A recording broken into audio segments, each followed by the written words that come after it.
used to hearing it's a matter of time before anything I'm up before is sure to be mine. And I do believe it, and no hurt get to receive it as I keep these words in my mind each and every time. Just prepare for it. Just prepare for it. Who knows it could happen tonight, and it could happen to knows, but who really knows? Who knows,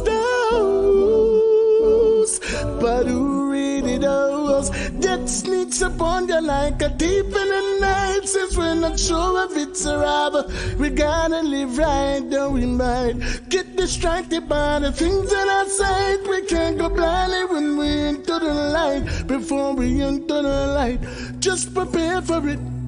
Just prepare for it. Who knows it could happen tonight, and it could happen to knows, but who really knows? Who knows, but who really knows? I'm feeling this aura. Say she want the farmer man. Yeah, man, I thought it's a representative. Me, I said check me up on the overall settings. This. Yeah, you know it's your boy Jack Can, straight out of Canada, and overall setting. Yo, this is the girl Joy Brooks, and I'll be on Overall Settings podcast. I represent for Overall Podcast. You know, Overall Settings Podcast. See? Actually, the queen get the president. I know I represent for Overall Settings that develop the resident. I will be on Overall Settings. And the Overall Settings Podcast. People, you know it's the Overall Settings Podcast. Overall Settings give thanks every day. Overall Settings. Overall Settings Podcast. I will be live on Overall Settings. Overall Settings. Pow, pow, pow, pow, pow. Way ho. Pow, pow, pow, pow, pow. Not because you're over there and I'm here, I'm with you. My heart, my soul, my love lies, you burn deep within, and my heart is with you, and my soul is with you, and the love we have goes on and on, yeah. Okay, your time. No, 1 minute. Nah. 1 minute. Right about now, yours truly, Papa Wabe, with the Sonic 71 Hi-Fi, bringing you hits after hits.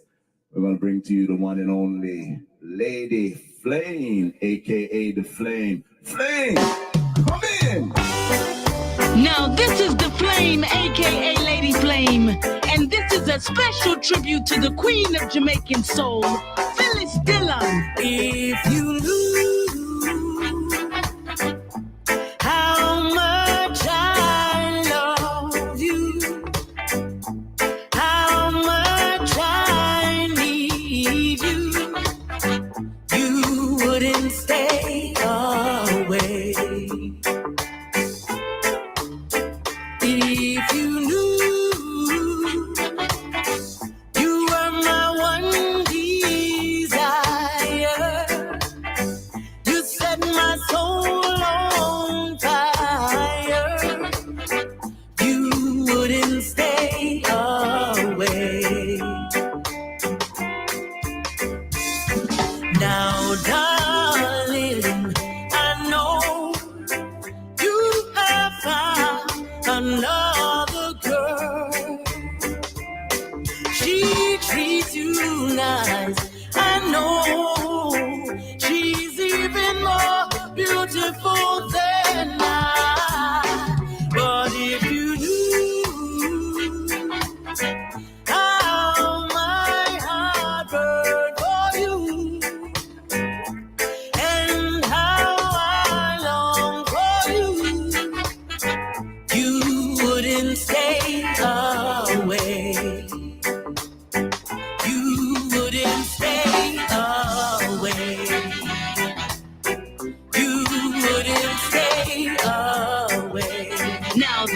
is an original classic. To you, my heart cries out perfidia, for I find you the love of my life in somebody else's arms. Your eyes are echoing perfidia, forgetful of the promise of love. You're sharing another's charm. With a sad lament, my dreams are faded like a broken melody, while the gods of love look down and laugh at what romantic fools we mortals be. And now I find my love was not for you, and so I take it back with a sigh. Perfidious one, goodbye.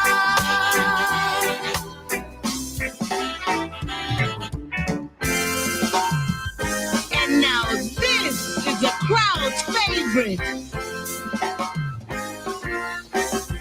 Win or lose, this is my game to play. Right or wrong, I'll play it my way. And if I make mistakes, it's my poor heart that breaks. I've got to find my way of life, myself alone.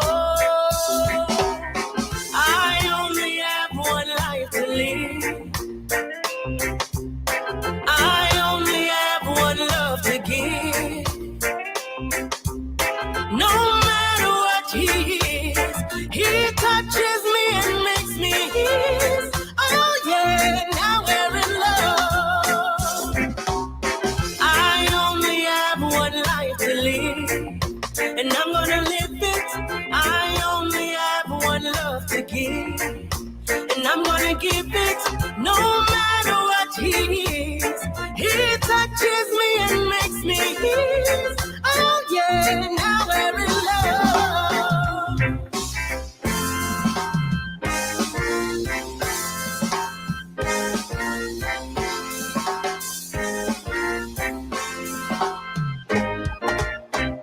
And I don't know what changes time may bring, but right now you're the important thing. Together comes what may. We welcome each new day with love to be our guiding light. We'll make it through tomorrow. I only have one life to live, and I'm gonna live it. I only have one love to give, and I'm gonna give it. No matter what he touches me and makes me his. I know I'm his, and he is mine. I know I'm his, and he is mine. I know I'm his, and he is mine. I know I'm his, and he is mine. Overall setting secure. Yo. Boy, when I tell you, I feel like you think of Phyllis Dillon, you listen for real. without about them talk there. You know what I'm saying? Ladies and gentlemen, welcome to another episode of Overall Settings, the podcast that differs, where we highlight the icons of yesteryear who chopped the bush for the current icons of today. And as you can clearly see, you know, if it was not for the phenomenal talent of Phyllis Dillon, you know, we probably wouldn't have heard these songs, these renditions of these songs, you know, today, you know, from such a talented lady, you know, our guest today, you know, Lady the Flame, you know what I say, who has also carved a niche for herself as well, you know what I mean, and continues, to trailblaze, in the footsteps of the late great Phyllis Dillon, you know what I say, and the ladies of the past, who, the Artins Ellis and the the Marcia Griffith, and the list goes on and on and on. It's so refreshing to hear a traditional singer. I mean, I have nothing against the sing J them, you know what I mean, but I'm from an era when, singers used to sing. You know what I'm saying? So it's like, big up Shinsia, big up, everybody were out there do them thing, but I really, there's a soft spot in my heart for people who actually, belt a note and take the time out to understand not only, the inbound concept of music, but also the theory, and I mean, and you can clearly see that this lady is trained, highly trained and highly skilled to do what she do. Man say, it's a Sunday, I mean, and you don't know that we are very what you call it now, grateful and thankful for people who take time out of their busy schedule, because you don't know the hustle and bustle of the Monday through Friday, whether you have a 9 to 5 or, whether you're all over the world just doing whatever it is you do. Sundays are usually those days, especially West Indians, where, you're either in the kitchen, I cook your red rooster and rice, and what I mean, and you kick back with your family, what I mean. So the last thing that you want to do is to be talking to a stranger, what I mean? So we always love to, big up the people and we take the time out on a Sunday when them could have been anywhere else in the world, what I mean, and forward over here and come all our vibes with it. We've been doing it for 4 years, over 600 odd reasonings thus far, what I mean? Big up to Flair Lindsay for make this possible, what I mean? Because, she sent us some of the greatest of the greats, and today is no different. Man, say, but before we invite, this lady over, I'm gonna play a song that not is only reminiscent to waking up in a Sunday morning in a Jamaican household, and maybe mommy a clean up your place or whatever the case may be, but I'm sure that we can relate. You've probably heard this song before. If not, I know that for certain that at least 2 million other people have heard it,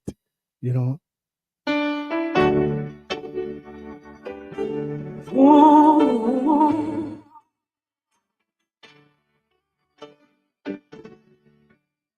If you ever feel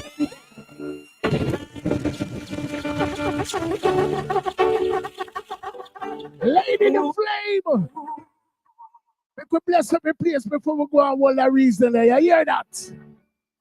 If you ever feeling down, like you have nowhere to go, you feeling like an outcast, as your partner overflow. Just remember, every someone and all it takes you to know is that God is and God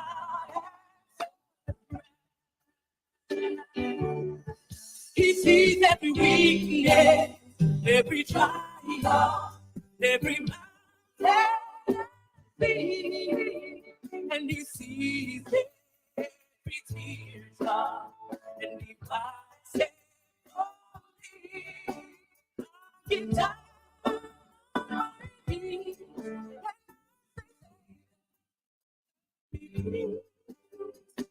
One thing for certain is my God.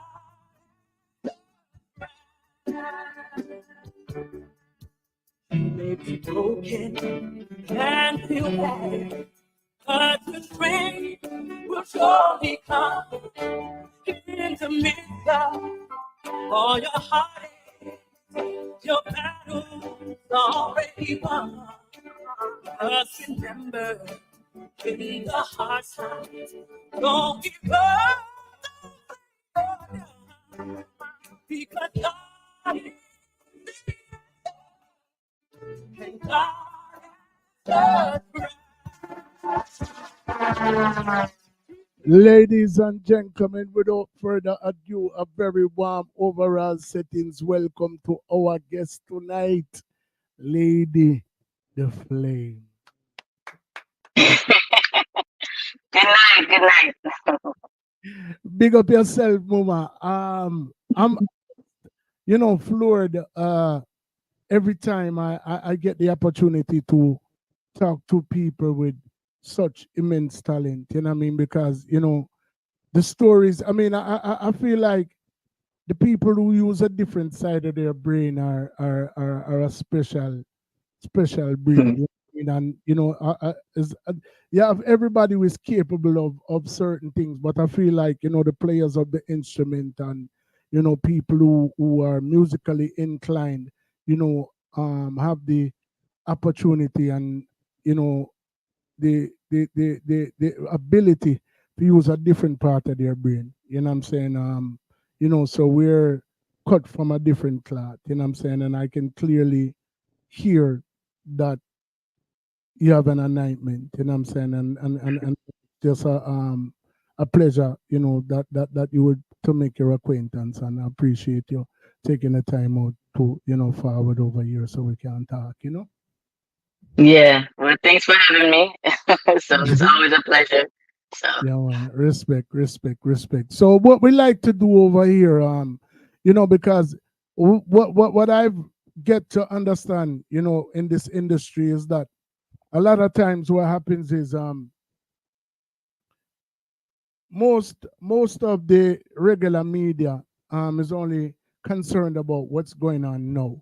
You know what I'm saying? So if you have a hot single and it's out at this particular time, that's the primary focus. If there's some type of controversy surrounding your name, or basically when you're hot, whether it be good or bad, and when you're not, you're not. You know what I'm saying? So a lot of times when people get bits and pieces of the story and they don't necessarily get it from the horse's mouth, what happens is they tend to paint their own narrative, you know what I'm saying, because they really don't know the story. So, we like to give people their flowers while they're here, you know what I mean? So, one of the ways that we go about this is we like to go back to the very beginning, you know what I'm saying, like before even the music became involved, early living, things of that nature, you know what I'm saying? So it's always a reference for somebody to go back to when, that next big song come, or when you're up on tour and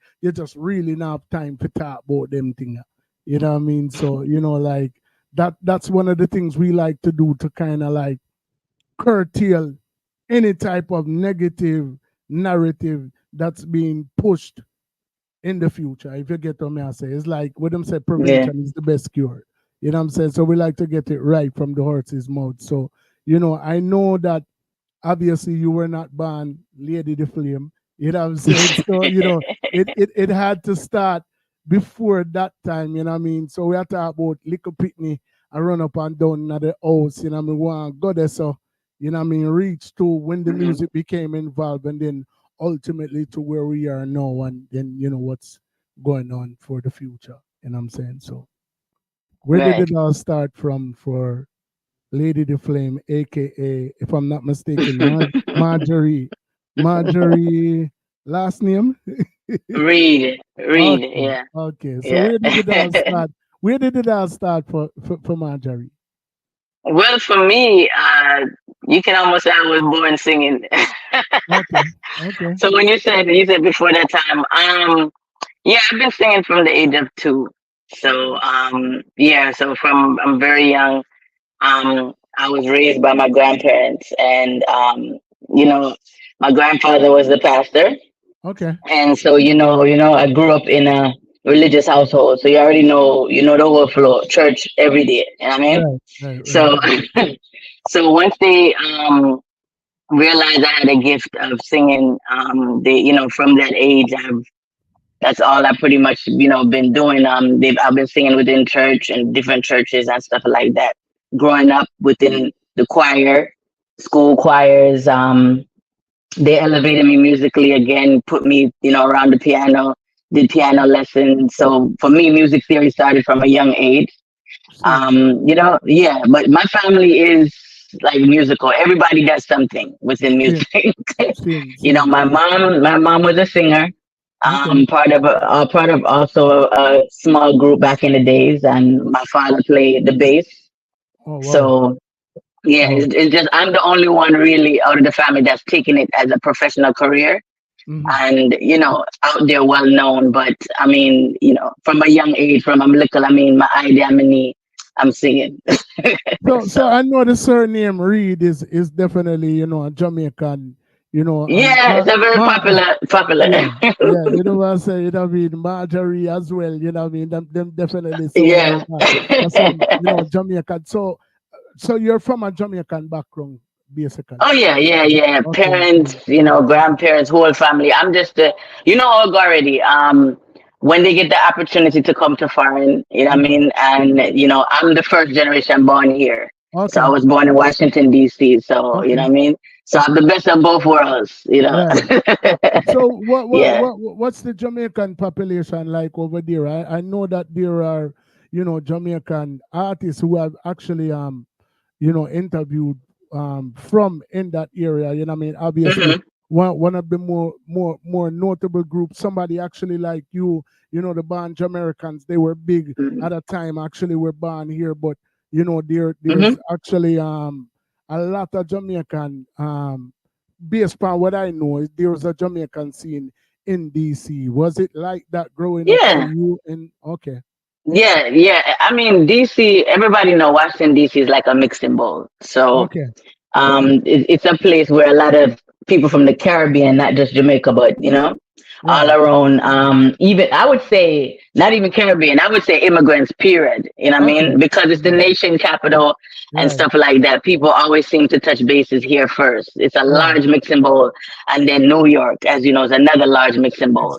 So I've been used to growing up with different multiculturals around me. You know what I mean? Different people, different shades of skin color, different languages. Different accents. It's just a big mixing bowl, like literally. Right. I mean, I know at one time they used to get a bad rap for violence. At one time they were actually even saying that DC, ironically, where the White House is and where the president resides, was at one point one of the murder capitals of America. You know what I mean? So in your era, like, what was your experience growing up in DC? What did you have to sidestep certain things, or was it kind of more or less a good type of living for you? Yeah, well, this is a good type of living for me, and I mean, like you said, there was things that happened. I mean, just like how in Jamaica you hear about a lot of bad areas or different areas, but there's people that live there, so you know what I mean. They consist of liberty some way somehow, and it's just that it's to me it's just like life. So things seem to happen. Sometimes it was down the street from me or whatever, and you hear about it later on, but.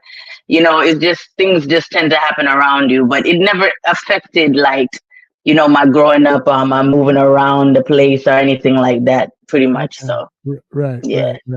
So music, basically in a sense was an inborn concept. You're born into it. Right. You know what I mean? Yes. A lot of times, even though people, like Michael Jackson, none of him kids don't sing. You know what I mean? Right.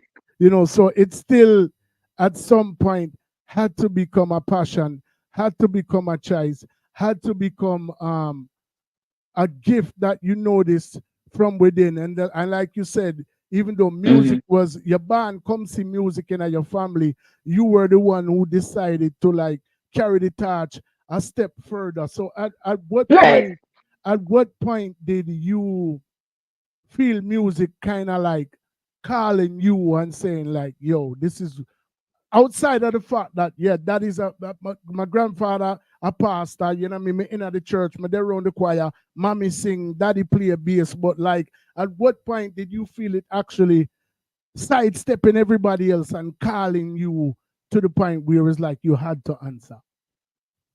Yeah, so my situation is unique. Like for me, pretty much, it's something that I could say, yeah, I decided to do at the same time, but it's also was instilled as a habit to me. Me being in front has always been a habit to me because not because I say I sing in the choir and everything. Most of the time, it's not even that I'm lead.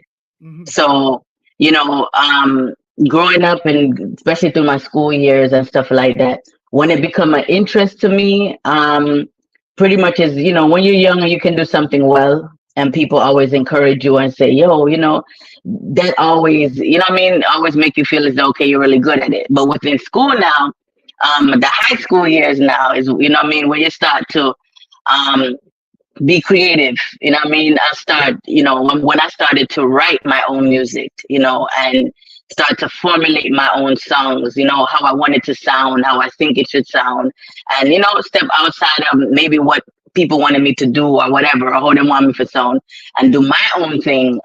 That's when it become very, very interesting at that time, you know. So, and that's my high school years, I would have to say, my late teens.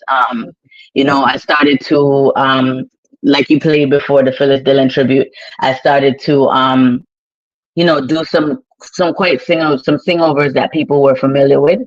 And they could see there's like, yo, you know, you sound good, you sound just like them, you know what I mean? So I just take that and instill it to my own original work, you know what I mean? Once, you know, over the years, I find my own sound for me, you know what I mean? Because, you know, it's quite easy sometimes to imitate others, you know, but you have to have your own sound, you know? And so from there, I take an interest in it. And of course, you know, I love reggae music. That's my culture. And, you know, my later teen years when I take it up and then we start DJ, you know, not just sing, but then start DJ, DJ and rap. And that's where the name came about in high school, because I used to clash, you know, especially I used to be the only female that clashed all of the boys. So, you know, we just during lunchtime, you know, you're around the lunch table and everything, and them have them little 2 pencil, I keep rhythm and everything, and you know what I mean? And I used to sing and DJ. So I would sing maybe a nowadays song, but I would flip it. So that's where my dub plate side of me come in now. You know, I used to flip music into what I wanted to say, but it's the same melody as song that you're familiar with. And you know, so music, before music killed, so music killed people as far as lyrically in school. And you know what I mean? It's from then, it's been fun, that side of music from there. And that's where I take up interest. I say, yo, I could really be somebody, you know, and I'm good at it. I already know I'm good at it, but you know, I just wanted my creativity to be shown and heard, you know, and seen in music. So I know that, all right, you grow with grandma, grandpa, church background. It sounds like that your entry into music, what you say is high school, when you actually start to take it serious, your friends them encourage you. So it doesn't sound like you were singing gospel for them or DJing gospel. So no. It was a secular, you know what I mean? Into the, So I mean, were grandma and grandpa, were they thrilled about that? Like, what was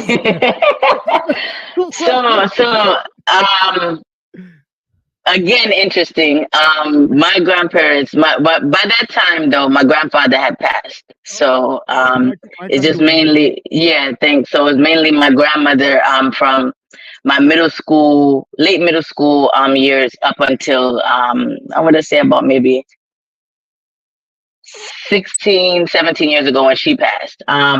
But she actually allowed me to do what I wanted. You know what I mean? Because she's like, she was the type that was like, okay, what are you trying to do? You know, I'll try to help you along the way. And, you know, as long as, you know, you stay respectful, you know, and within the boundaries. And she allowed me to, you know, I came to her about it, like you said, I tried to, at that time with me, years ago, people, I'm still 19, but years ago, I love telling people I'm 90, but no, yeah, I'm gonna show up my age now. But anyway, years ago, back then for female artists, we had to be. It seemed as though you had to be vulgar, you know what I mean, or explicit for people to, you know, listen to your music or raunchy or whatever, you know what I mean, in order to bust within, you know, dancehall.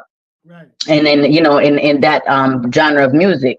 So seemed like you were reading my mind, because that's where I yes. was about to go. So when I was, like I said, given the name Lady Flame in high school, that's the name that a lot of people, if anybody know me, like I wouldn't say up to 10 years ago and further, you know me as Lady Flame. You know what I mean? That was my name. It still is my name, but that's what I was known in. I came through dancehall. So yeah, I've gotten people attention through some explicit lyrics and stuff like that back then and everything like that. And you know, had to do what you had to do as far as to get people to listen. But then along the way, you know, a lot of people around me and you know, even higher used to say, man, you are extremely talented. You don't even have to do that, you know. Just go and sing, do your thing, you know, be positive. You don't even have to go there because you have the talent already, you know. So but it just seemed as though if you were to go that route, you get more fight, you know what I mean? Because again, it was a sex sells type of thing. Like even the business nowadays is like that too, but it's a little bit more balanced now than it was back then, if you understand. You know, but I totally understand, man. I mean, yeah. You know, that one of the questions that I was gonna ask you is aligns with what we're talking about right now. So like, who were some of your earlier inspirations when, you know, I see this big everlasting smile come on your face when I asked you that question. So like, who were some of the people that inspired your writing style? You know, and right. are just music that you would gravitate to, that made you want to take it a step further by building your own lyrics? Well, back then, everybody know number one was Lady Saw. Okay. You know what I mean? Number one. So, you know, because she's just not only extremely talented, but I mean, she was the top of the top. So I always aim high. You know what I mean? And I love. And it's so funny because she run down and left you and gone in a church. No, she not left me. She not left. She not left me. She not left me. And we have a song together. Actually, we have a gospel song together. Yeah. So you know what I mean. So, but as far as secular music, she was my number one top. Cause trust me, ladies are bad, as you know. And then second, of course, was Tanya Stevens. You know what I mean? Because I love her lyrical content. You know what I mean? I love her creativity, you know, especially imagination wise, you know, how she writes. So, you know, it was always them top two there for me, you know, back then in my days coming up until, you know what I mean? There's some that came after, but those were the two for me in my era. So, one of the reasons why I love this platform so much, because there has not been an artist, because I'm an artist myself, you know what I'm saying? You know, but there hasn't been an artist that I've talked to who I don't share some type of connection with in some way, shape, or form. That, and it always comes full circle. That's how I know that it's destined for me to be doing this. I think I'm familiar with your works, if I'm not mistaken.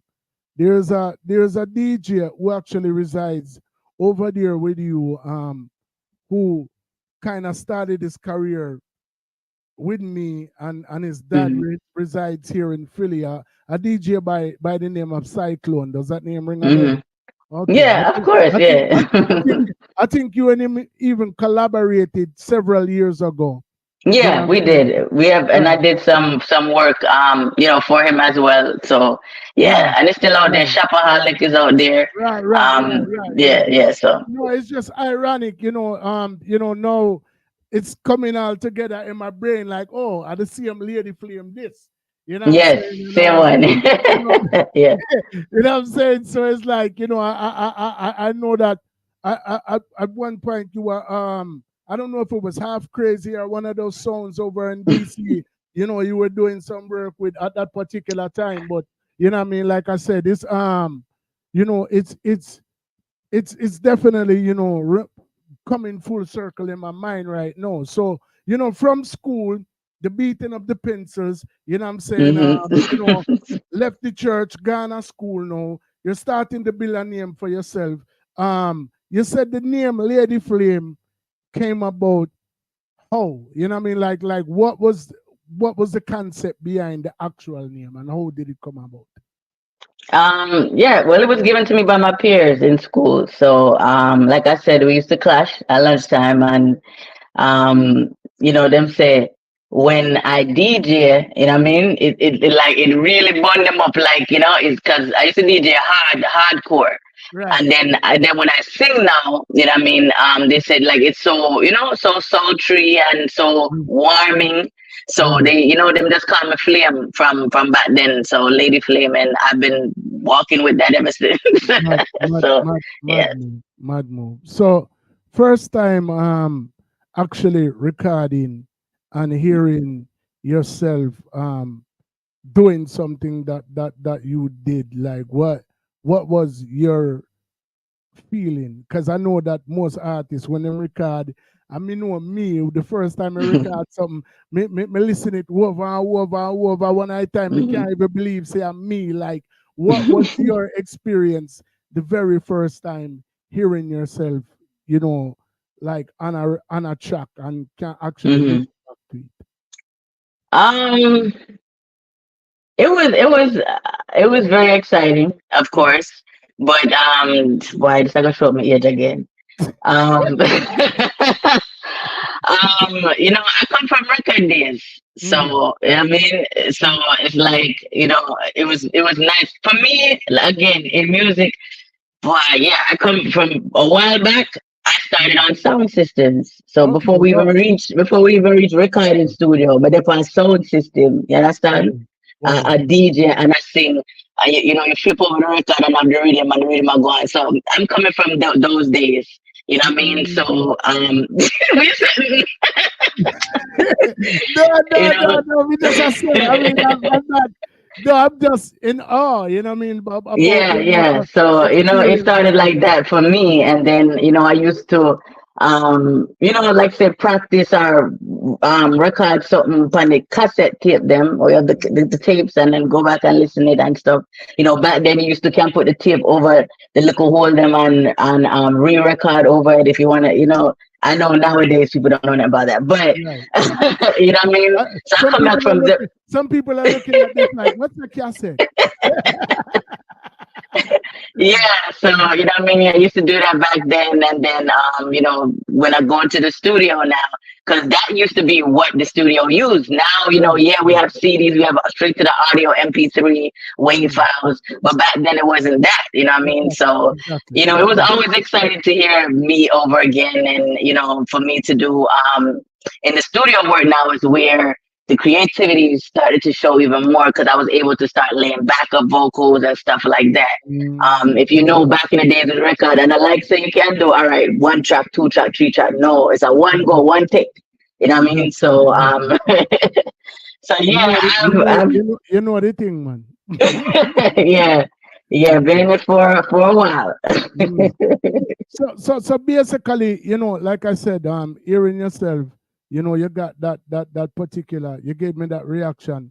What was one of the first songs that you actually wrote on your own, and do, if you can recall, being as though you've been in it for as long as you have, what was the inspiration behind that particular song? Well, I just used to make up stuff because I used to not just love reggae music, but I love all type of music. I love R&B, hip hop, all of that. And back then, what I mean, especially when you used to have the greats like Lauryn Hill, Whitney, all of those that used to reign in that era. I used to really fantasize and say, that should be me. I want to be there. I want to be known all over the world and heard all over the world. So I used to, write from real life experiences and, sort of in that, how should I say, like in that blueprint.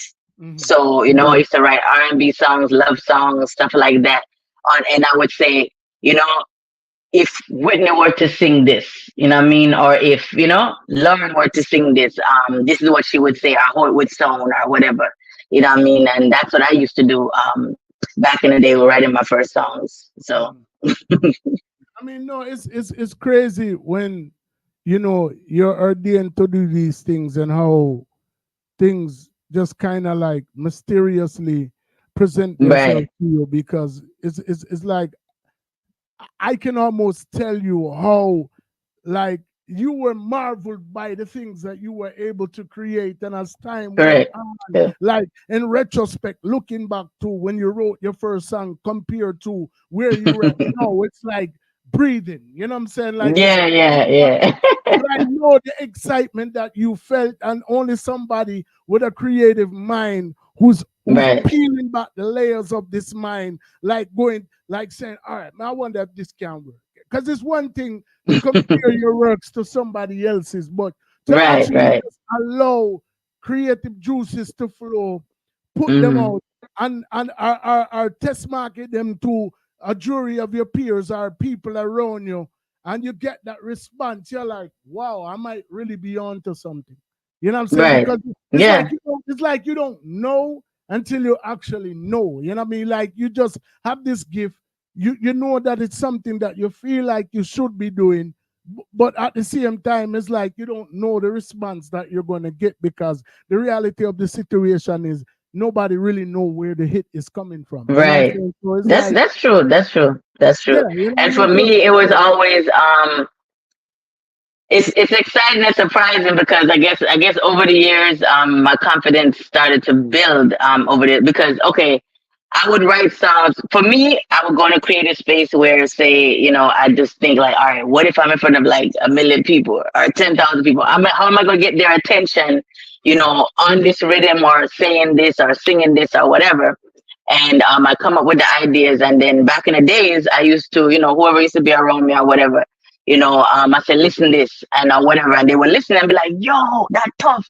You write that? No, you really write that, you know what I mean? So, and then from there, it's like, okay. And then I would practice it like on stages. I'll go on, you know, any shows that I'm opening, you know what I mean, for, or whoever I'm opening for, whatever artists come in the area or whatever. I just, you know, go out there and try it. And the crowd used to really take to it and like it. So, you know, over the years, I just said, wow, so it looked like we can really write things and people, and people say, yeah, man, this can go, you know what I mean? So, it just started to, that's when I realized, okay, I am actually a songwriter. I can do that as well. Because, you know, some people are, they're great at one or the other. And I realized I can do that as well, too. You know what I mean? So. It's without even asking you, I know that one of the things that you struggle with early on, you know, because I seen it happen at a time. If you were doing music from the time when it was recorded, a lot of times it's like people felt like you had to do one or the other. So a singer was a singer, a DJ was a DJ. You had a couple sing J's, but they were far and in between, like pinchers, you know, maybe one or two more, you know what I'm saying? But like singing, DJing, rapping, singing, those were, it's like people kind of were like, yo, you got to do one or the other.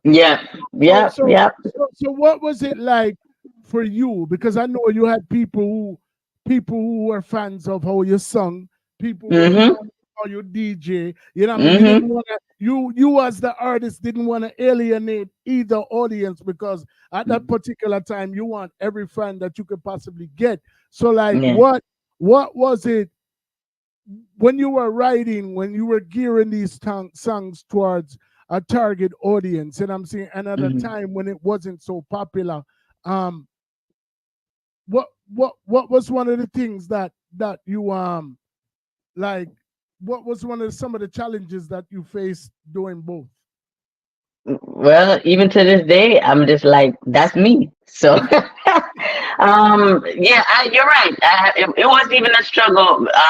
Not between me and her, but if you want to say those around me, producers, back then management on, as far as what I should be, what them love. You know what I mean? Them love to see me DJ, them love to see, me sing and stuff like that. But I already know singing was a strong point, and actually DJing I'm very good at too. I'm strong because, like I told you already, who I look up to. So with that in mind, it's just I couldn't leave. Even today, I'm just like whatever comes to me, because as a creator, when you're talented and gifted in that way, where you're here for me. Let me talk about me then, not becoming a Gemini. There's about how many, whatever they want to say, them say about 10 people or whatever, but I'm a Gemini. So what happens is when music comes to me, it's not just like, it's everything. I hear everything. Now, this is something nobody's ever heard before. And I got to figure out how to get all of it out. Exactly. So I'm hearing the music. So that's where the if you want to say the composer side of me come out. I got to put that down. I'm hearing the words. I got to put that down. I'm hearing all the voices, the leads, the backups. I got to put all that down. You know what I mean? Sometimes I hear say, all right, this person I sing, which is me, I hear me singing it, and then me hear say, all right, like the DJ part come in. So I have some songs as well too. That is a mixture. Like we're the one that do it too. We're the one that we're the one that feature a surprise, right? Exactly. So I do the same thing. That's where Lady Flame, Da Flame, everything. You know what I mean? So it's just music, and to me, it's a free space where we're supposed to be creative, and as long as we're giving into music, you know what I mean, and putting not just benefiting from it as the person, but adding to it, then it should not be any type of you know what I mean, putting this in a box or put that in a box or any type of hold down. It shouldn't be. As long as you can create it and it's doing something good and it's bringing about, you know what I mean, great music that people can listen to, gravitate to. And if you are talented enough where you can be both of those voices, because some people, like you said, they only sing. Some people only DJ. So there might be a song where you say, okay, well, we can't DJ, so I'm have to call in a DJ for do it, right? And then it's a combo.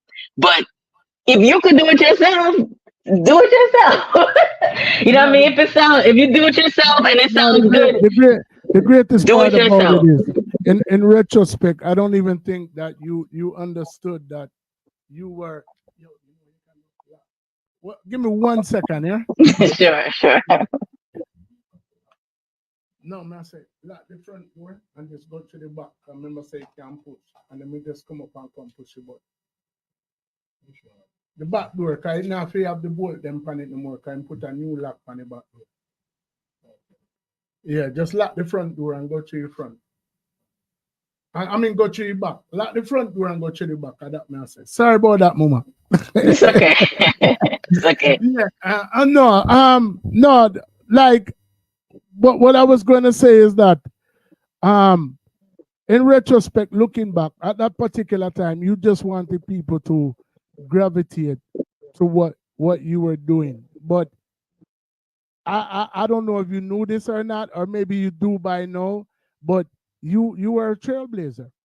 You know what I'm saying? Because like I said, at that particular time, you were doing it at a time when it wasn't popular.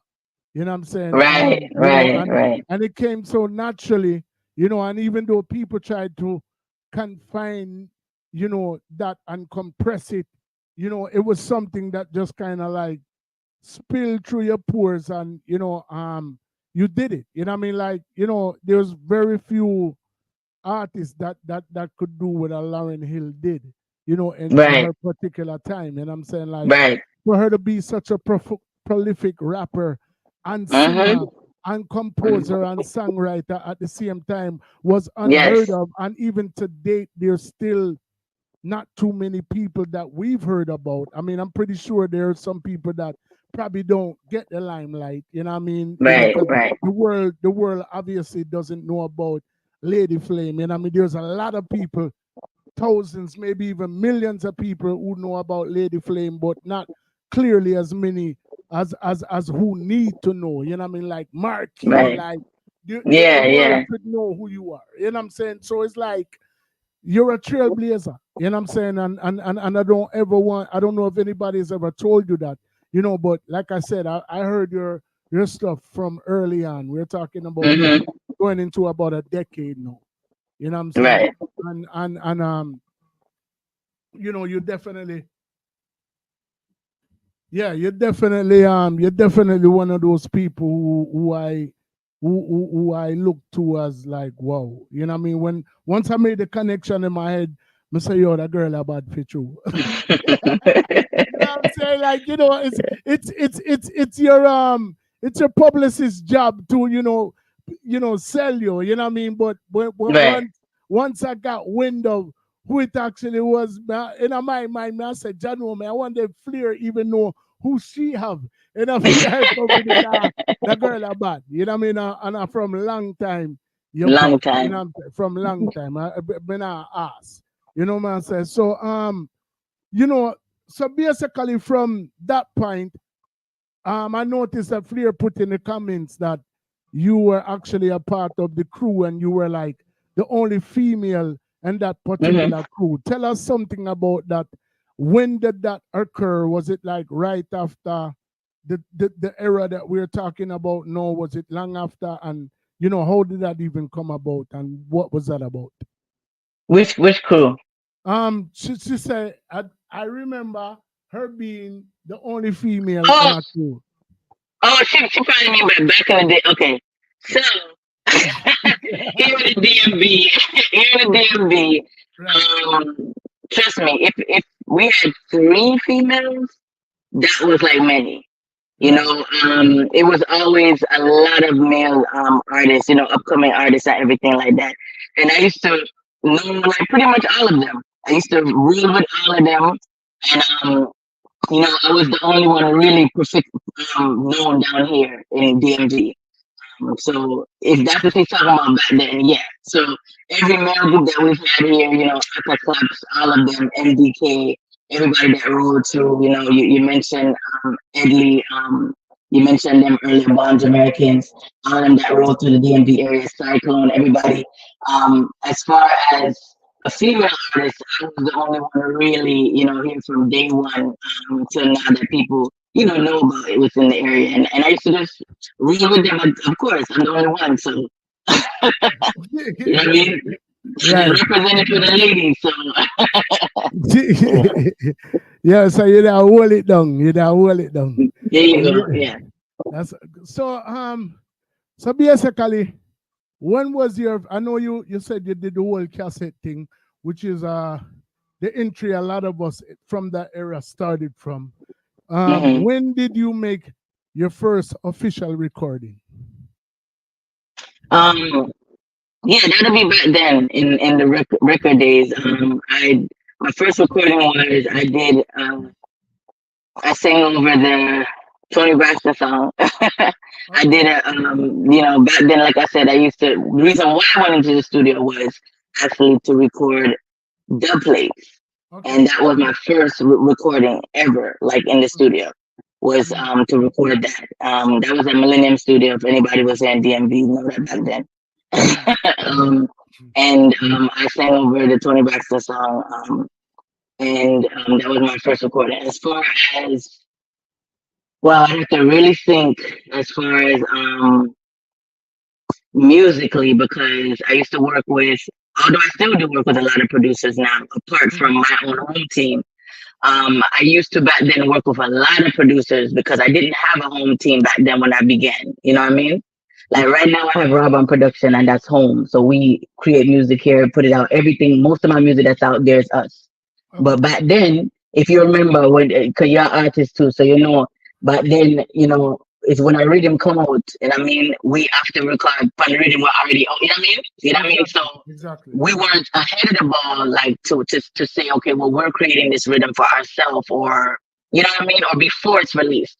We had to, you know, whatever, as soon as the rhythm drop and is released, back then again, records. On the other side is the instrumental, and we used to just voice on that, you know what I mean? So, as far as professionally, I have to really think about that because that was other producers back then that I did voice for back then. But So I mean, I find that one of the hardest things, especially for our artists back in that, 90s, 2000s era, what I'm saying, was to bust from America, especially doing dancehall music, much less even try rap or R&B, because even if you could secure a meeting, one of the questions that was posed was like, okay, yeah, she's hot, can't deny that. She lyrical, she have a style, she have a look, but what kind of fan base does she have in Jamaica? You know what I'm saying? A lot of people would tell you in Jamaica, yo, if you want your thing for go on, you have to come to Jamaica. You know what I mean?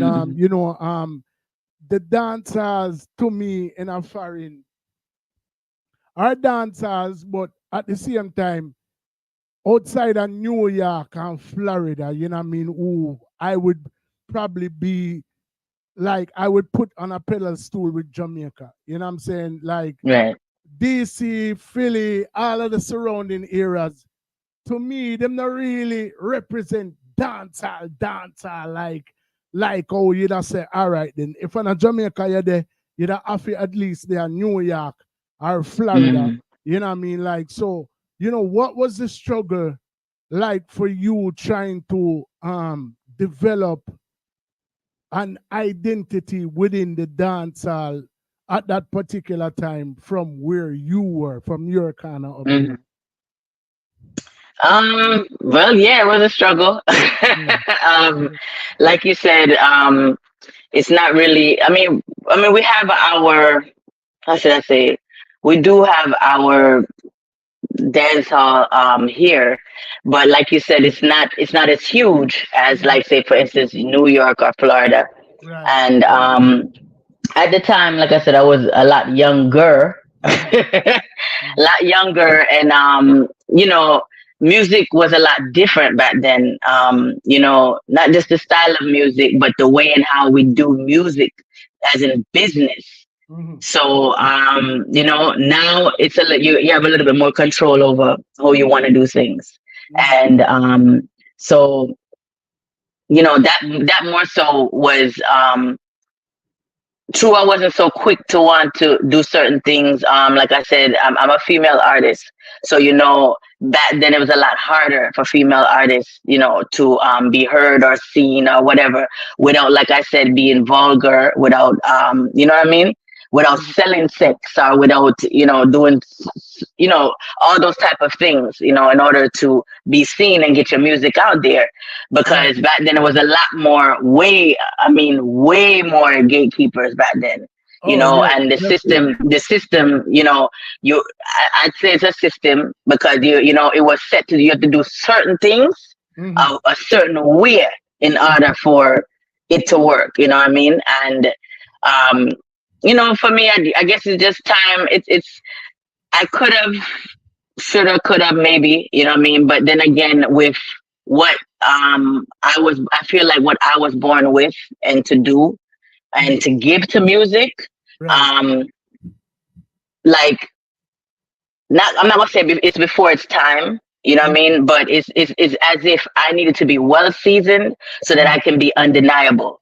Right. Because when you know this already, when you're talented and gifted and everything like that, there's all kind of things that come. That's all kind of struggles you're gonna face. Whether it's lack of producers, you have to go pay them money at this, pay them this for push your project, pay you know what I mean? It's all kind of stuff. Pay this, pay radio, all these different things that to get people on board, and it's just I just thank God that, it's just with time and with laying, doing all the groundwork from back then, day one. I always say I've been laying dots from day one.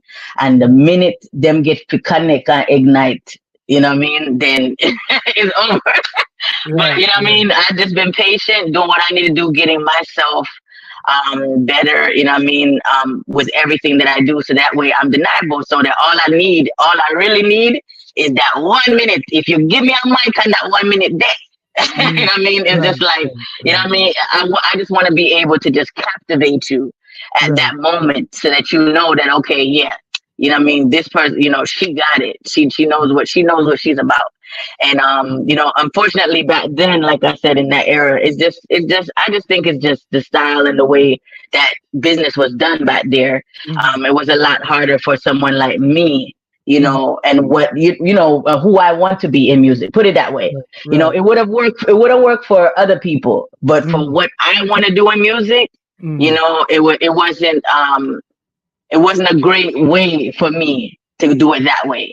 So the way that it's being done now, I thank God that it's being done this way, and I'm just enjoying the ride while I'm doing all the work that needs to be done. You know. I mean, trust me, the internet. Yeah, I guess them say in Jamaica, them say too much of one thing good for nothing.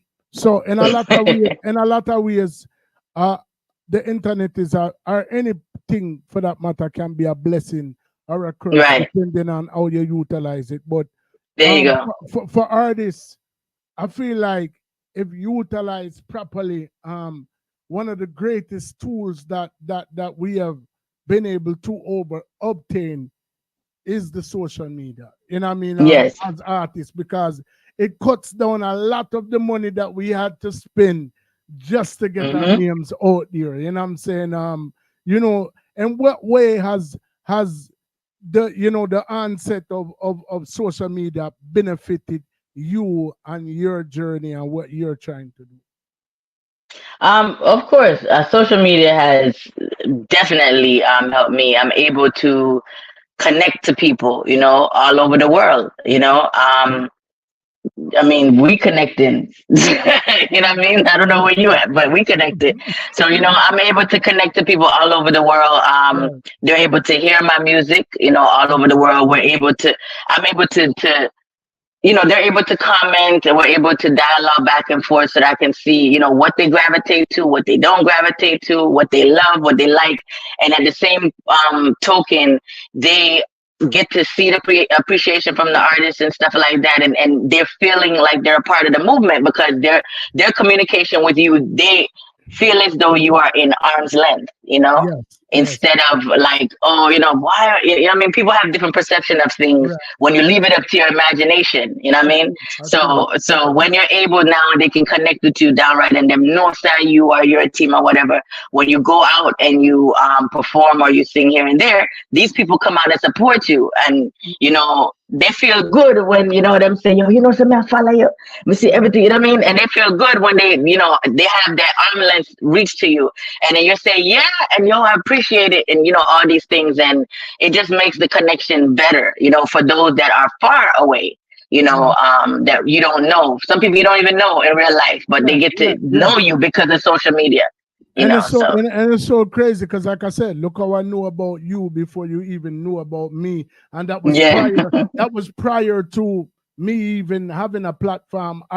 When I learned about you, I was still an aspiring artist, an aspiring person.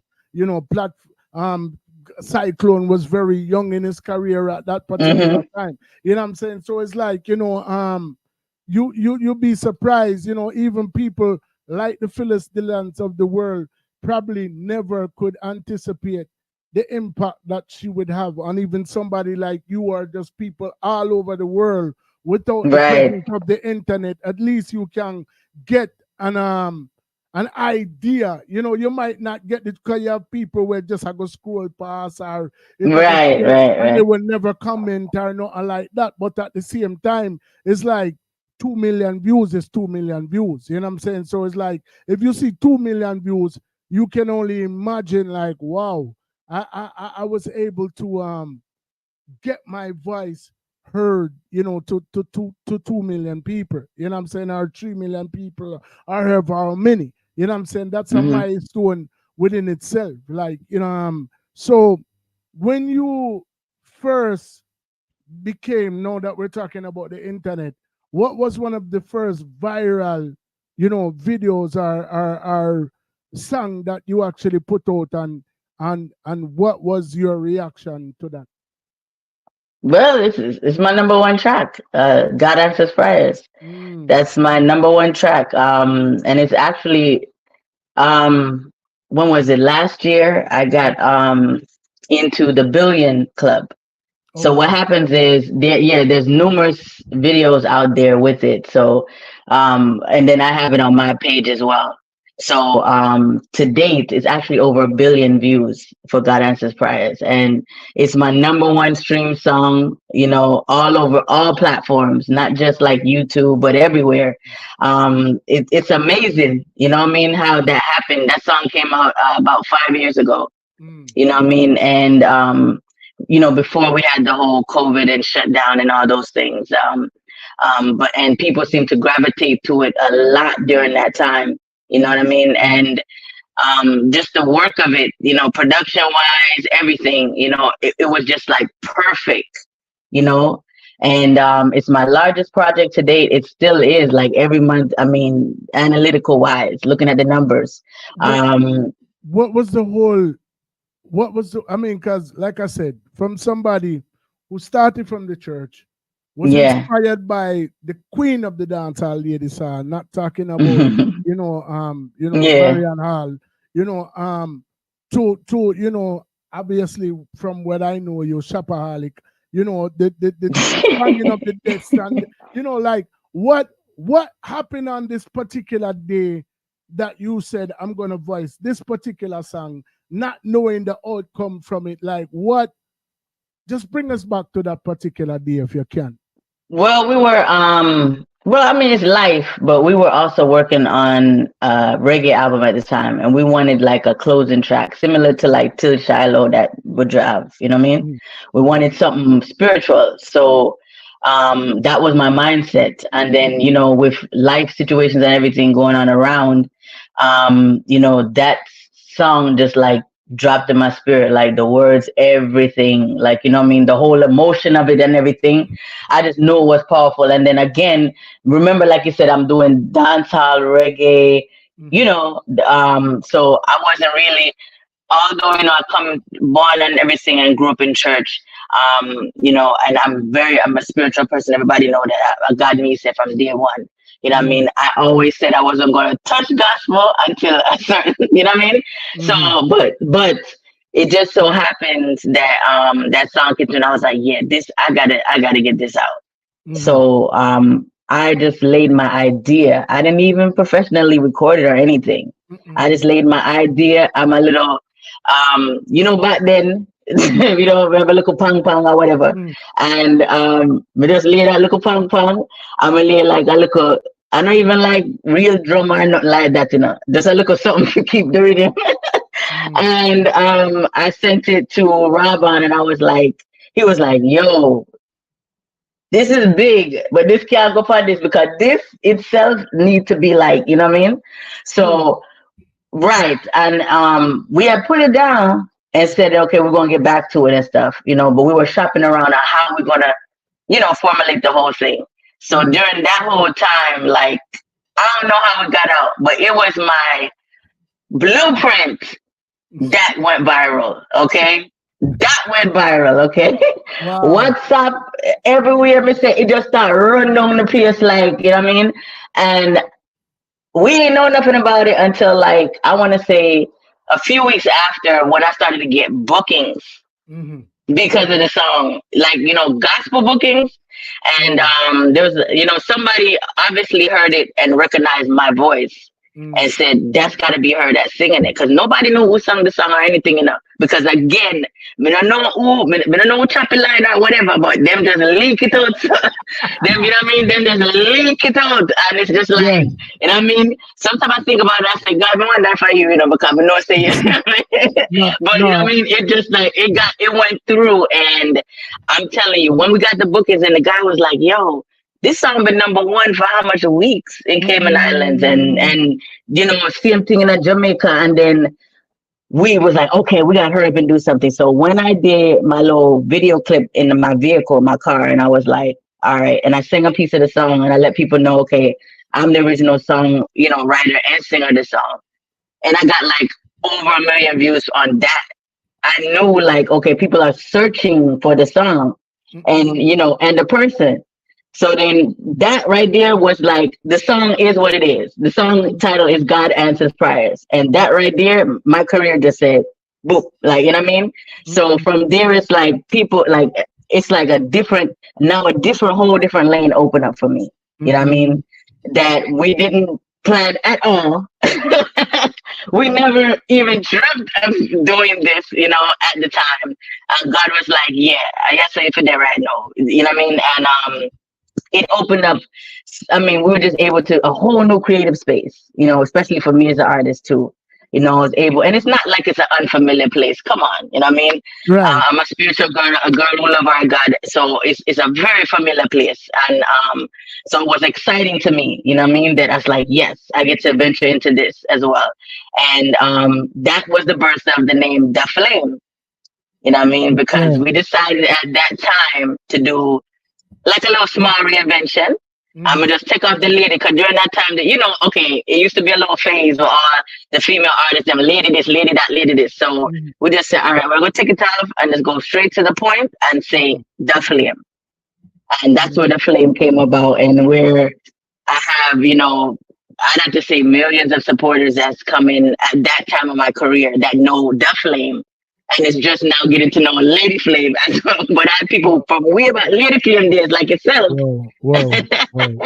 So it's like, you know, but it's the same person, but it's just like at different areas of my life, you know what I mean?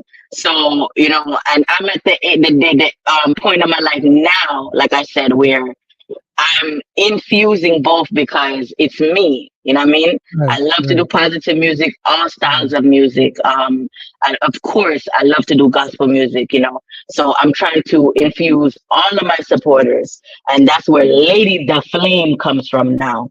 I think that's admirable of you because and that speaks volumes to your character and your artistry and your conviction to your artistry, because you know the minute that some people, you know, especially we are doing music for a while now, and them find them niche, them are gonna say, a gospel at me, I over your stuff today.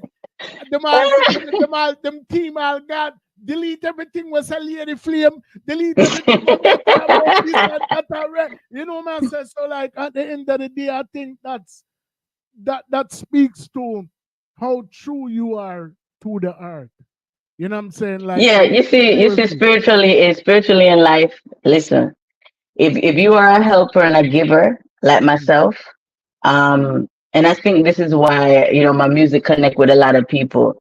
You have to be real, and especially if you're trying to I'm not going to say sell, but you want to encourage folks, you know what I mean? With or get a certain message out there, in other words, to not just make it believable, but they have to see the realness in you, you know what I mean? And in what you're trying to put out there. And my music is not fantasy, it's real music. So what me sing about our really go on, you know what I mean? Whether it happened to me, it happened to those around us, you know what I mean? Which is why I love reggae music, because that's a platform where we can express reality, you know what I mean? Yeah, in a dance hall is more the fantasy line because we're gonna talk about this and that. But reggae music was, you know, it's supposed to be, you know, rebellious in a way. You know, we talk about that type of music. Gospel music is supposed to be the good news, you know what I mean? The truth, you know, things that God, you know, want to communicate back and forth with us. So even in that music, reggae music, whatever music I'm doing, my message is the same.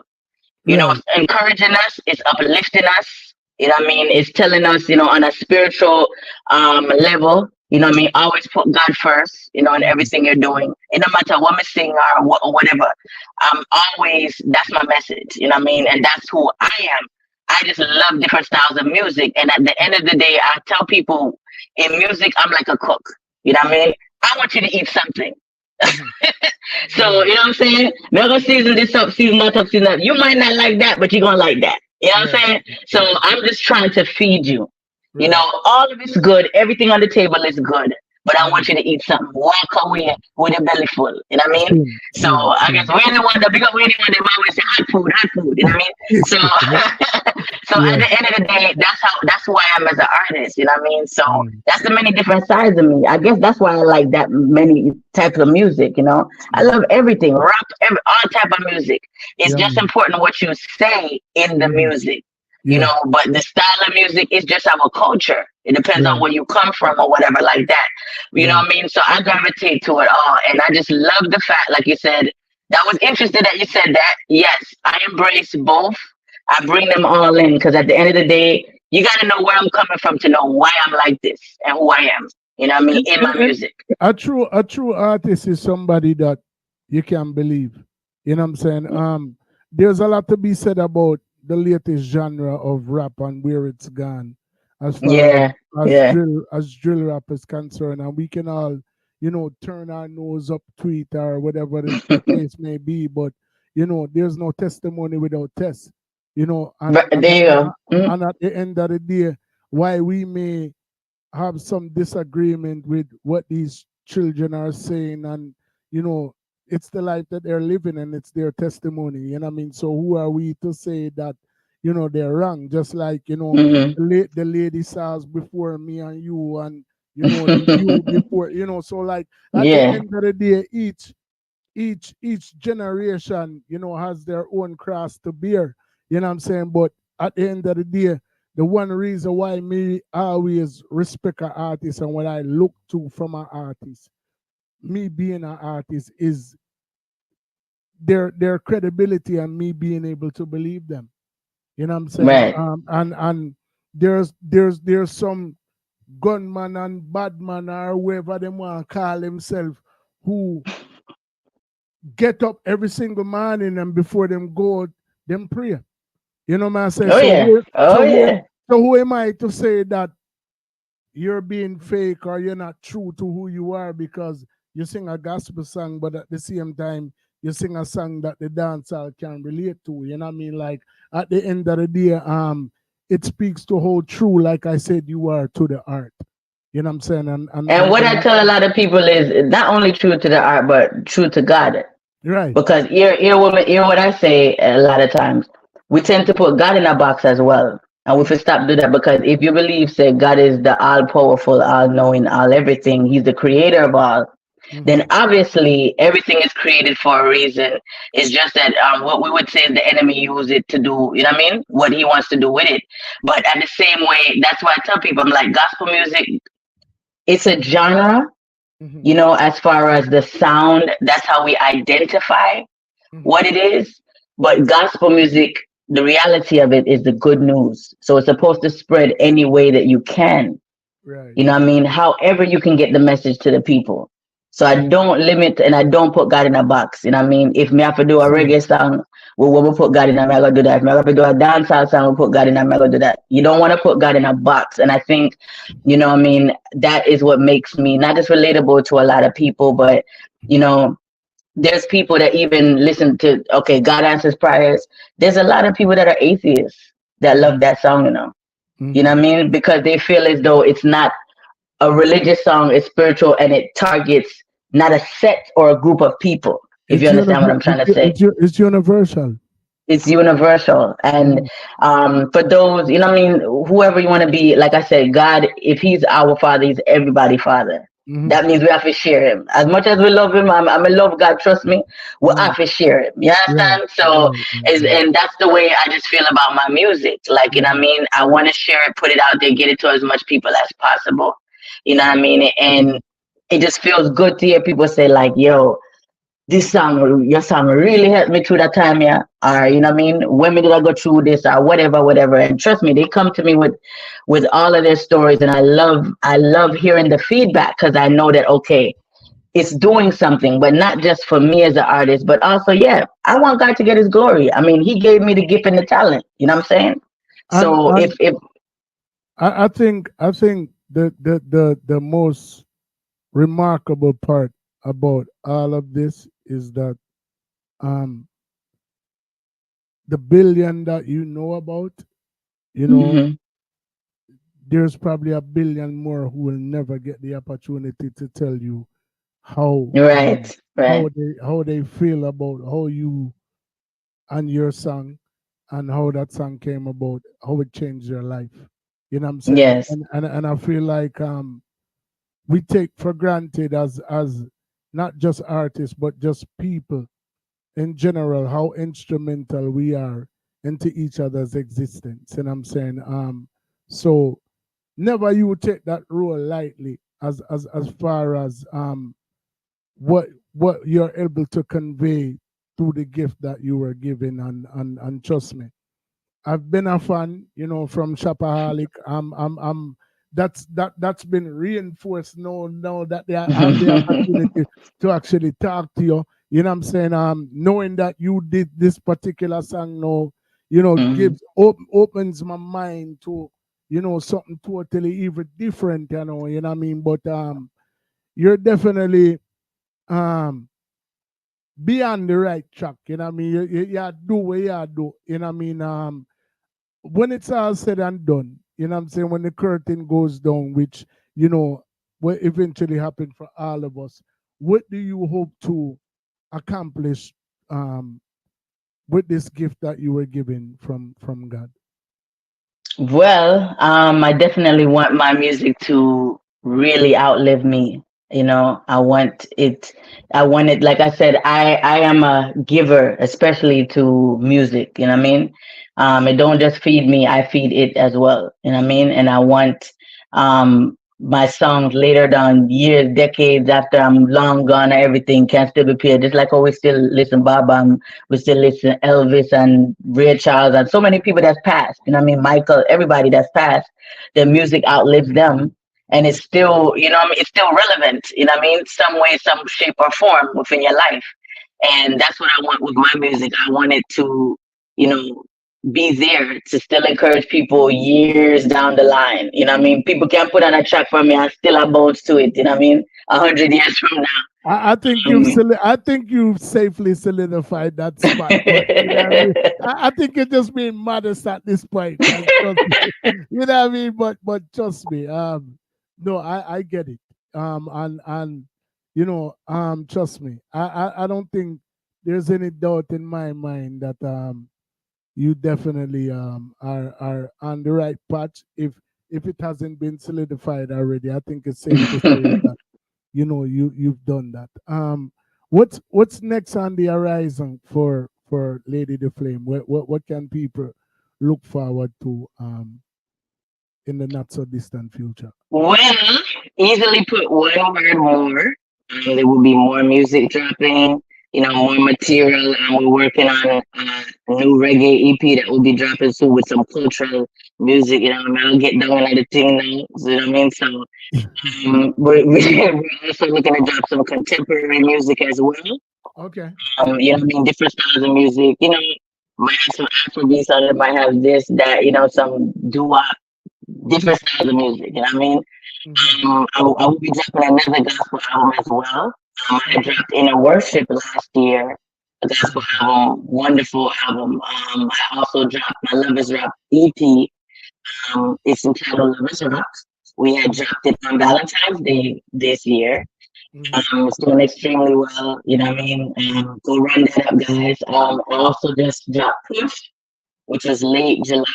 That's an EDM track, electronic. So you can see me in every way. Hold on, it come like a in a studio you live, man. like that's productions for you. You know the days off it look like. That's Rainbow Productions for you, man. Sometimes I gotta be like, yo, shut it down for a little bit. You're like, no, we cannot. Big Rainbow Productions, though, but honestly, a lot of great work that we've been doing, thus far, and a lot more. Trust me, I'm so excited. You guys think you heard anything, you're not yet. Trust me. I'm excited for a lot of work that we've created that will be, given to the masses and put out there. Now that we have a lot of people's ears and attention, I'm excited for you guys to hear, what we're working on and what we've been working on. So definitely look out for, like I said, another reggae EP cultural dropping and another gospel. I mean, people think trust me, this album, as far as gospel music, is next level. That's why I said Inner Worship was the last one. This one is highest praise. That's it, even up. Highest praise. So definitely, I'm excited. I'm working with a lot of different folks, as you see too, as well. A lot of projects out there, even with other producers, as you saw. did a few with Richie Stevens, you know, a few projects with him as well. And yeah, we're just working like nonstop, like we said. Yeah, I mean, just growing up we're pushing. idolizing Lady Saw. What was it? What was it like? Actually getting the opportunity to work with her. I mean, it's just like it's awesome because you know already she's so talented and gifted and she's just she know she know what to do. So you're not even actually, you know what I mean? So when she heard the song, she was excited. She loves the track as well, and it's out there. You can research it and look it up. It's called Gadi Godo. She's on the remix track of it, and sounding like herself, same way, hardcore, hardcore for God. And you know, it's just awesome to hear 2 a week on it, you know, 2 powerhouse on it, and you know, what I mean, it's just mad respect to her, you know, as always. You know, she's truly gifted and talented, and you know, it's such a pleasure working on a track with her. I've ticked off something off my list. So definitely, yeah. No, I mean, I know that had to be amazing, you know, growing up, listening to somebody, literally, you know, being that person be one of your biggest inspirations, you know, who kind of like hallmarked, you know, your entry into the music, and then ultimately, you know, parallel with you starting your interest in music from the church, being born into the church, and then ultimately getting the opportunity to work with her, not necessarily in the dance hall, but in the church. So it's like, it's like you're kind of daddy, granddaddy, a smile same way. You know what I mean? So nobody not disappointed. You know what I mean? Cause might be if he did a link with her at the time when she was Mumasa, you know what I mean? You know, grandpa probably would have turned over in her grave, but we can't say, yeah, you link with her at a time like, no, you know, it's like you get the best of both worlds, you know what I mean?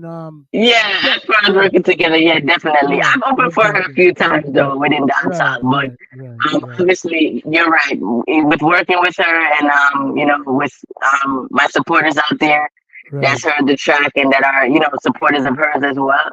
I mean, it's just been an awesome reception of it, and you know, people are just proud. They're proud. Mad. So, which brings us to one of your latest single called "Push." Tell me something about that song. Push. Again, it's pun intended. It's definitely for you to keep going. It's an encouraging track. It's an uplifter. It's a mood lifter. It's EDM, electronic. You know, in that style of music, it's always got that kind of kick to it. You know, and it's I was in a creative space, like I said one day. We all have to learn to encourage ourselves. You know what I mean? When we go through life, we're humans. We're not robots. So sometimes, you know, we feel kind of down or low, or, you know, and we need an extra energizing, you know, battery in the back of it. So, you know, that's what Push come with. And it's, I love to call it a universal track, not just because it's for any culture, but it's also for all age groups. So young and old, clean music. My nephew, he's only like, 2 years old. He loves it. So, you know what I mean? My kids love it. A lot of the elder folks, I hear a lot of them first, when I'm walking out the morning, them play it, I walk. People use it for Zumba classes, exercise classes. You know what I mean? So it really had no what it's set for doing, and I love it. Push is an amazing song. Every word of it is inspiring. It's just uplifting. It's something you want to put on first thing in the morning so you can get through your day. Trust me. So at this particular time, you know, because we talked about the future earlier, I mean, I want nobody to feel like me put the carriage before the ass, you know. You know what I mean? So at this particular time, at this moment, Push is the song that we're actually pushing. Yes.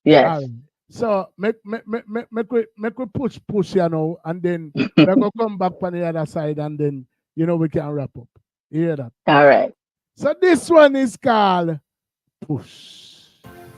Lady the Flame. Have you ever felt like you were stuck in one spot and you want to make a move, but you feel the pressure coming in from every angle around you? Well, don't give up. Push. When I feel like I wanna give up, and I feel like my problems are tough. When the road was once smooth, but now it's so rough. I'm trapped in this space, yeah, I had enough. 1, 2, 3. So I push on. Have you ever felt like you were stuck in one spot and you want to make a move, but you feel the pressure coming in from every angle around you? Well, don't give up. Push. When I feel like I wanna give up, and I feel like my problems are tough. When the road was once smooth, but now it's so rough. I'm trapped in this space, yeah, I had enough. 1, 2, 3. So I push on, I push harder, 'cause I'm strong. I got to push on, go up. When I feel down, I got to move on. I got to push on, I push on. I push harder, 'cause I'm strong. I got to push on, go up. When I feel down, I got to move on. I got to push on. When the waves around me rise and I can't see my way, yeah.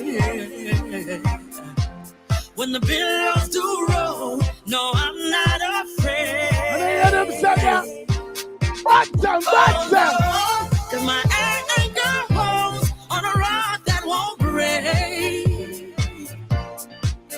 Oh no, just keep holding on, 'cause the storms will fade away. 1, 2, 3. So I push on, I push harder, 'cause I'm strong. I got to push on, go on. When I feel down, I got to move on. I got to push on, Wow. Wow. Right?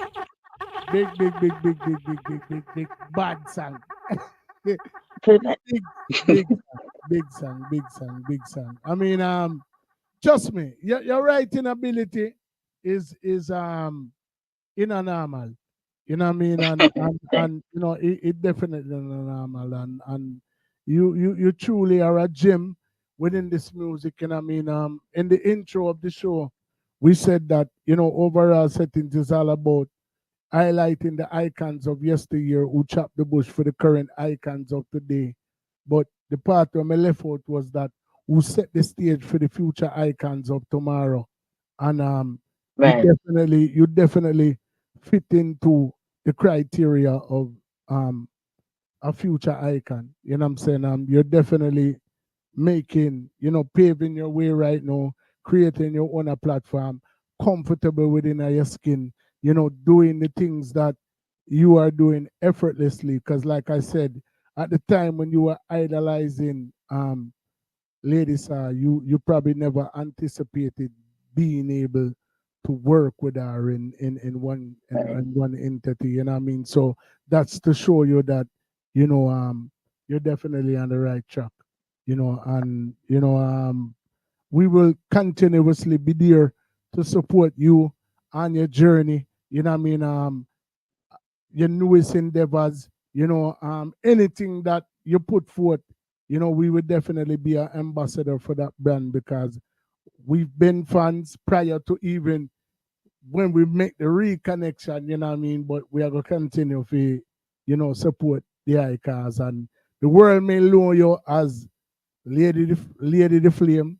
Some people might even know you as Lady Flame, but whenever you come over here, we will refer to you as Lady the Flame Settings, because you've become a part of yeah, man. You become a part of our family, yeah, man. So we are going to do whatever we can do to continue to help you, put the word out there, you know what I mean? And you have so many projects forthcoming, so we know we are going to see you, as them drop, you just forward back over here and we talk about them, myself. Definitely, yeah. You know what I mean? So anybody where you want to big up right now? Just want to big up the team. You mentioned earlier, Flair. Big up yourself, Flair, definitely. I want to big up Robon Productions, that's management. That's awesome production. Everybody on the team. I want to big up all of the supporters all over the world, you guys. You are the ones that make this happen, help this to happen, our music to spread everywhere. I want to big you up also, big up you, your platform, everybody that works with you. Thanks for, sharing your platform with me tonight and, helping the movement in that way. Every broadcaster, every media outlet, all of my soul man friend, them have to big them up. And I'll start calling them because, hey, but big up all the soul man, them, you know what I mean? Next show. Yes, next door. But they also help the music to spread as well. It's a team effort. I always tell people all the time, especially when it comes to music, it's a group, it's a we thing. You know what I mean? It might start here with us, but it takes all of us, to make it do what it needs to do. So I really appreciate everything everyone's doing. That's on the team, whichever way you're doing it, whether it's a share, a like, a comment, whatever, you know what I mean, a play, a stream, please, thanks, and keep doing it, you know what I mean. If you're a brand new fan or a brand new supporter, welcome to the family. The family is a big family. Come on in. Definitely follow me on all streaming platforms. Lady Flame RP. RP stands for Robon Productions. I'm on IG, TikTok, X, YouTube. Follow me on all of them, guys. You can even Google me. I'm a Googleable. All right. And so definitely my one-stop shop is ladyflame.com. That's my website. And look out for more brand new music. Go out and stream what's out there now, especially the Lovers Rock EP, guys. I mean, those projects are like babies to me, you know what I mean? So definitely go and listen to them, stream them. Some real Lovers Rock music, clean music. Anybody can listen to it and just put it on and hug up your partner and, them type of things. So. And the last part, before we close the show, is a part where no artist, no care who them be, don't escape. Live overall settings don't play it a little 8 or 16 bar, all you do is just sing a piece of one of your bad song them or a freestyle, whatever, just bigging up overall settings and we can just in it that way there. Okay. Overall, push on and push harder, 'cause you're strong. You got to push on and go up. When you feel down, you got to move on. You got to push on.